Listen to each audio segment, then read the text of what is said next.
Two-thirds of the drug-induced torsades pointes occurs in women, and this adverse effect is gender-dependent due to longer corrected QT interval at baseline, greater response to drugs that block the rapid current rectifier, resulting from the specific regulations of the ionic channels expression of the potassium and calcium by sex steroids. Estrogen facilitates the body bradycardia, induced prolongation of QT interval, and the emergence of arrhythmias. Androgen shortens the QT interval, blunts the QT response to drugs. Other factors like non-genomic effect may play a role in cause of the drug-induced arrhythmias in women. Among the other important gender differences in arrhythmias in which sex hormones plays a role in women are higher intrinsic heart rate, shorter SNRT than men, longer QT interval than men, and higher incidence of drug-induced TDP, but fewer sudden cardiac episodes occur in women. 2:1 incidence of AV nodal reentrant tachycardia is more than the men in women. The slide shows the timing of the ventricular myocyte action potential and the surface ECG, which is associated with the inward and outward current. Block rapid rectifier current IKR is responsible for the drug-induced QT interval prolongation and torsades pointes. More incidents of the drug-induced arrhythmias were observed in the various studies conducted during the last century.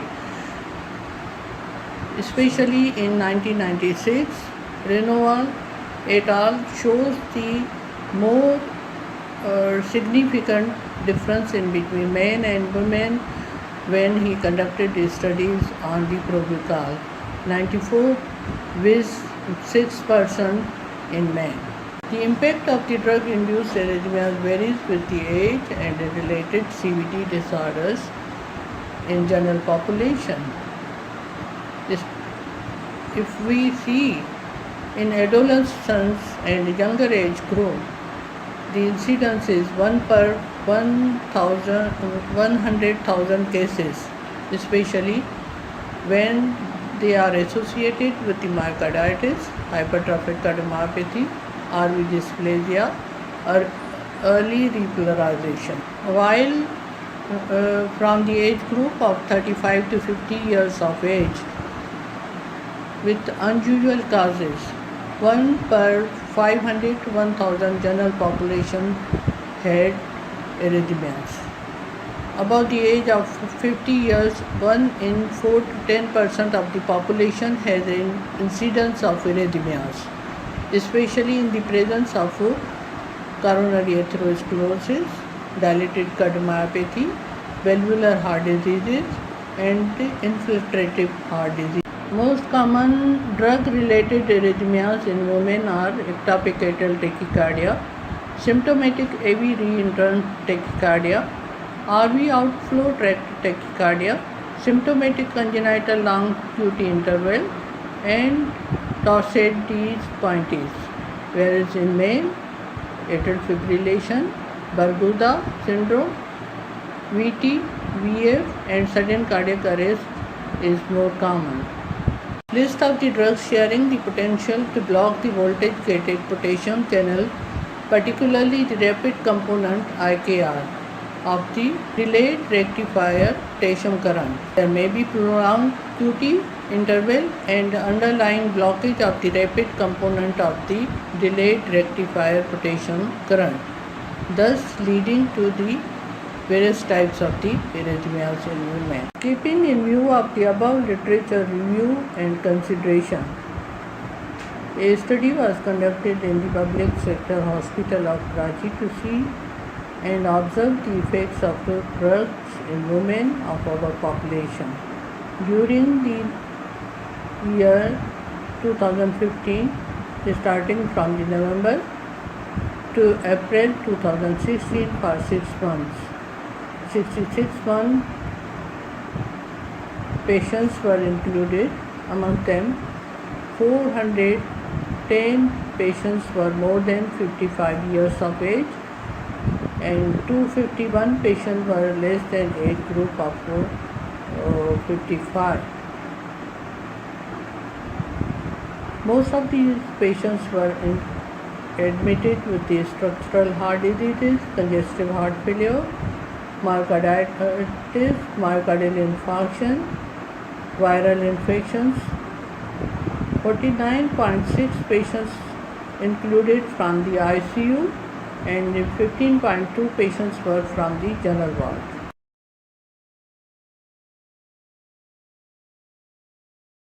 Apart from the cardiovascular disorders, impact of the other risk profiles and age group was also assessed. Diabetes, hypertension, and obesity were considered. Diabetes and hypertension was more common in elderly group, whereas the obesity was comparatively more in the younger age group. Various groups of the drugs which were used in the management of these patients included beta blockers, quinine, antibiotics, antipsychotic drugs, and antidepressant lanoxin were assessed in this study. Various drugs are the commonly used drugs in the management of these patients, including beta blockers, quinine, antibiotics, antipsychotic, antidepressants, and lanoxin were assessed in this study group. Malignant arrhythmias, especially Torsades, pointes, VT, VF, were seen more in elderly age group due to malignant arrhythmias, especially Torsades, pointes, VT, VF, were seen more in elderly age group due to the more comorbid conditions. However, the incidence was equal in both groups, especially insignificant rise in the young age group in cases of viral myocarditis may be due to the effect of the estrogen, which was postulated to play a role in this age group. Overall incidence of the arrhythmias was high in younger age group, despite of the fact that older population had more worse condition and comorbid conditions. 42 patients amongst 251 young population had them in comparison to 53 people in 410 elderly population. X-ray chest and the ECGs of few women suffering from the viral myocarditis showing the multifocal PVCs and chest X-ray findings. Overall death rate of patients in whole study group was 28.3%, whereas 17.5% death were observed in 251 patients of young age group, that is less than 55 years of age. Especially multifocal PVCs, Torsades, pointes, and ventricular fibrillation were commonly found in young women more than the elderly women. Our study shows increased incidence of multifocal PVCs, VT, TDP, ventricular fibrillation in younger age group may be due to the hormones, leading to the corrected QT interval at the baseline of the drugs that blocks the IKR, apart from the other secondary causes such as metabolic derangement, hypoxia, neurohumoral factors, and direct inflammatory stress on the myocardium in cases of the viral myocarditis and viremia. Various drugs were assessed for their arrhythmic effect during the last century from the 1920 to 1996, and all these drugs have in common ability to block potassium current, thereby prolonging the cardiac repolarization and QT interval on the ECG. The QT interval is influenced by the heart rate, autonomic nervous system, electrolyte disturbance, and some drugs. All of above drugs have in common ability to block potassium current, thereby prolonging the cardiac repolarization and QT interval on ECG. The available experimental data support the hypothesis that gender differences in specific cardiac ion current densities are responsible, at least in part, for the greater susceptibility for the women for developing TDP arrhythmias. The incidence and risk factors for the variety of the arrhythmias differ among women and men. Drug-induced prostatitis and symptomatic long QT syndrome have female predominance. The incidence of arrhythmias seems to be increased during the premenopausal age. Mechanism of the gender differences are unclear but may be related to the female hormonal effect. The longer the QT interval in women, the pharmacology therapy has the same effect in women of all age groups. Women are perceived to be more prone to the ARDs.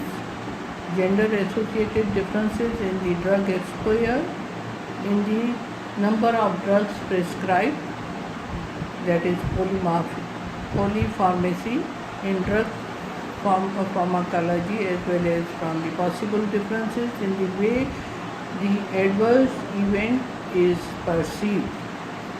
The incidence and risk factor for the variety of the arrhythmias differ in men and women. Drug-induced prostatitis, symptomatic long QT interval have a female predominance. The incidence of arrhythmias seems to be increased during the premenopausal age. The mechanism of the gender differences are unclear but may be related to the female hormonal effect. The longer QT interval in women, the pharmacologic therapy have some effect in women of all age groups. Women are perceived to be more prone to ARDs, gender-associated differences in drug exposures, and in the number of drugs prescribed. In drug pharmacology, as well as from a possible difference in the way of adverse event is perceived. In take-home message, we need further studies to evaluate the strength of the evidence regarding this. We need further studies to evaluate the strength of evidence associated with the genetic variations with variable drug outcomes and interactions with the non-genetic risk. Mechanism to develop that evidence, the reliability of the genotyping assessment, the variable effects of genetic variant across the ancestors. We need further studies to evaluate the strength of evidence associating genetic variations with variable drug outcomes, the interaction with the genetic risk, mechanism to develop that evidence, the reliability of genotyping assay, the variable effects of the genetic variants across the ancestries, and development of sophisticated informatics capable electronic medical record system and physician and patient's attitudes.